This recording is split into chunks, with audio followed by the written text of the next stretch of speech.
은혜로 산다. 사람들은 죄를 모르고 삽니다. 먹고 마시고 춤추고 미워하고 욕하고 때리고 죽이고 해도 그것 때문에 자기가 경찰이라도 잡혀가지 않는 한 별 책임을 느끼지 않습니다.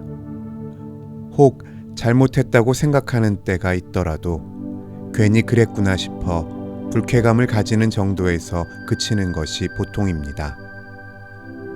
아주 점잖은 인사인 경우에는 대인관계에서 그 접촉면을 매끄럽게 하여 제 속은 차릴 대로 차리면서 충돌하지 않고 기분 좋게 자기를 배불립니다. 사회생활 면에 있어서 개미나 꿀벌 모양으로 자기들이 본래 갖고 있는 지혜와 실천 규정을 활용하여 마치 기차가 레일을 굴러가듯이 하면 잘 살게 되는 것이라 합니다. 하느님이니 도덕이니 하는 것은 각별하게 문제 삼을 필요가 없다는 것입니다. 사람도 동물인데 그 정도면 됐지. 또 무슨 불가능을 기도하여 스스로 고생할 것이냐 합니다. 그러다가 죽을 나이가 되어 죽으면 그만이지. 그걸 영생이니 무언이 하고 안 죽겠다고 공연히 안달부릴 필요가 무엇이냐 합니다. 죽는 것은 자연법이 그렇게 되어 있으니 죽는 것뿐이요. 거기에 무슨 도덕적, 종교적 딴 의미가 있는 것이 아니라고 합니다. 낙엽이 지는 것 같이 지고 또 때를 따라 새잎이 나고 그러면서 나무는 나무 전체로서 자라는 것 같이 사람도 개인으로는 낙엽이 되나 인류 전체로는 자라는 것이라 합니다. 그리하여 될 수 있는 대로 쉽게 살며 즐겁게 사는 것이 행복한 삶이다 하고 그날 걱정 없이 사는 것입니다. 이리하여 세속주의는 하나의 철학을 이루어 스스로를 변호합니다. 이런 세속주의 기류는 교인의 교회 생활에도 숨어듭니다. 예배당에 들어가 그 고요하고 무거운 분위기에 잠기면 무언가 육중한 수압에 눌리는 것 같아서 기분이 가라앉는답니다. 그러나 십자가니 피니 하는 지긋지긋한 비문화적인 원시적 잔인성의 심벌은 싫다고 합니다. 그런 야수적인 얘기는 그만두고 사랑스러운 낭만적인 즐거운 얘기나 하면 좋겠다는 것입니다. 뿐만 아니라 어떤 목사는 죄니 벌이니 하고 부정적인 암흑면만 들추려고 하는데 도대체 죄가 무슨 죄냐? 아직 채 자라지 못해서 그렇지. 어린애들이 저 혼자만 먹겠다고 투정을 부리고 제 엄마를 때리고 해도 그걸 그리 탓하지 않는 것은 그게 지금은 그래도 이제 얼마 지나면 철이 들어 점잖게 될 것을 알기 때문에 도리어 귀엽게 보고 달래는 것이 아니냐 합니다. 그러니 인간의 죄라는 것도 그런 것이어서 아직 몰라서 그런 것이니 자라면 저절로 잘 될 거라고 믿는 것입니다. 그래도 인간이 살려면 사회생활을 해야 하는데 인간관계를 원활하게 하는 기술이나 훈련시켜 매니지먼트나 기술적으로 잘하면 사업도 잘 되는 것이라고 합니다. 미국에서는 이런 데에 성공했습니다. 기술이 날마다 발달하여 생산품이 쉽게 싸게 많이 나오고 판매 기술이 발달하여 판로가 세계에 뻗치고 전 세계 돈을 뉴욕 월스트리트에서 주무르고 처치 곤란할 정도로 많은 돈이 계속 쏟아져 들어오고 마철루가 각처에 치솟고 세계에서 제일 긴 다리를 놓고 하이웨이가 수말리 산과 들에 거미줄같이 늘어지고 아름답고 평화로운 붉은 지붕 흰 벽에 아담한 집들이 숲속의 그림같이 잠자고 하는 낙원 그대로의 신혼살림이 달콤합니다. 그리고 친절한 굿펠로우로서의 인간들이 고생 없이 늙어갑니다. 그 사람들이 모두 신자나 교회인입니까? 믿는 사람도 있겠지만 그것은 또 하나의 취미로 믿는 것일 뿐이랍니다. 불신자는 불신자대로 또 다른 취미를 가지는 것입니다. 목숨 걸고 이것이냐 저것이냐를 결단하는 진지한 선택은 아닙니다. 이 세속제일주의 풍조는 미국에서만이 아닙니다. 전 세계에 퍼집니다. 공산진영에도 마찬가지로 퍼져갑니다. 한국도 늦게나마 마감 차에 올라탔습니다. 그러나 먼저 떠난 차들은 벌써 꼬린했는데 우리는 이제야 떠났으니 아무리 속력을 낸다 해도 속도는 제한되어 있어서 초조하기만 합니다. 그래도 생존하려면 그 길밖에 없다고 몸부림칩니다.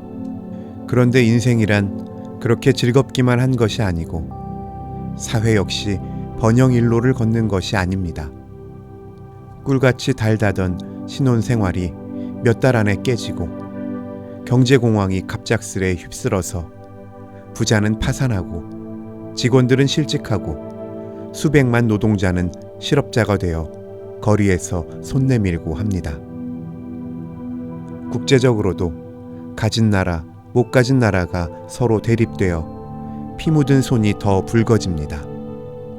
우리나라는 애매하게도 이 국제관계에서 최대의 피해자가 되었습니다. 이제 우리가 잘 살았자 얼마나 잘 살 것입니까? 극상했자 겨우 뒷공무니에 편승했다가 자칫하면 추락사의 기사나 남길지 모릅니다. 그럴 바에는 잘 살아보자 대신에 바르게 살자로 방향 전환을 선언하고 이익보다도 공의를, 사치보다도 검소를, 지배보다도 봉사를, 독점보다도 균점을, 노사 대립보다도 동업자 제도를, 그리고 정치에서는 독재보다도 민주를, 통제보다도 자유를, 법보다도 도의를 앞세우는 차원 높은 방향으로 비약하는 것이 바람직한 일이 아닐까 생각합니다. 기독교적 견해대로 말한다면 인간이 창조주 하느님을 반역하고 스스로 하느님 노릇을 하려 했을 때 그 반역 행위와 함께 자기 자신 안에 또 반역자가 생긴 것을 발견했던 경우와 같습니다. 선의지와 악의지가 갈라져서 자기 영토를 확보하고 있습니다. 그런데 악의지는 인간의 육정과 합세하여 하느님께 반항하는 힘을 더 강화할 수 있는데 선의지는 하느님을 배반했기 때문에 인간 자신의 고립된 선의밖에 갖고 있지 못합니다. 그러니 밤낮 악의지에 패배할 밖에 없습니다. 결국 자기 파멸을 탄식하게 됩니다. 인간 교만이 극에 이른 때 하느님이 찾아오십니다. 그것이 은혜입니다. 벌하러 오시는 것이 아니라 구원하러 오시는 것입니다. 제가 만든 것도 아닌 이 세속을 제 것인 줄 알고 어깨 재던 인간에게 하느님이 찾아오는 것입니다. 인간아, 내가 어디 있느냐? 하느님이 무서워 숨었습니다. 나는 너를 사랑해서 찾아왔는데 너는 왜 나를 무서워하느냐? 내가 아마 못할 짓이라도 한 거로구나. 인간은 하느님을 반역한 순간 자기를 상실했고 떳떳하게 설 자리 없어 부끄럽고 외롭고 무섭고 하여 탈옥자 신세가 되었던 것입니다. 현대 인간은 지금 마철로 속에 숨고 거리의 군중 속에 숨고 자기 자신의 탐욕 속에 숨고 남녀간의 애욕 속에 숨고 원자탄 속에 숨습니다. 그러면서도 하느님이 인간아 내가 어디 있느냐? 내가 한 짓이 그게 무엇냐? 하고 물으시는 소리는 듣습니다. 공포와 불안과 권태와 자포가 그들을 포로로 만듭니다. 파선된 뱃사람이 식수가 없어 목이 탈 때 바닷물을 마시면 더 심한 갈증을 일으키는 것 같이 세속 향락에서 인간 갈증을 면하려면 기갈이 더 심해집니다. 선을 행하려니 악이 가로막습니다. 사회 봉사를 하려니 구조학이 나를 결박합니다. 나는 이제 어쩌라는 겁니까? 하느님이 속삭여 주십니다. 용감하게 비약하라. 와일드립을 뛰어라.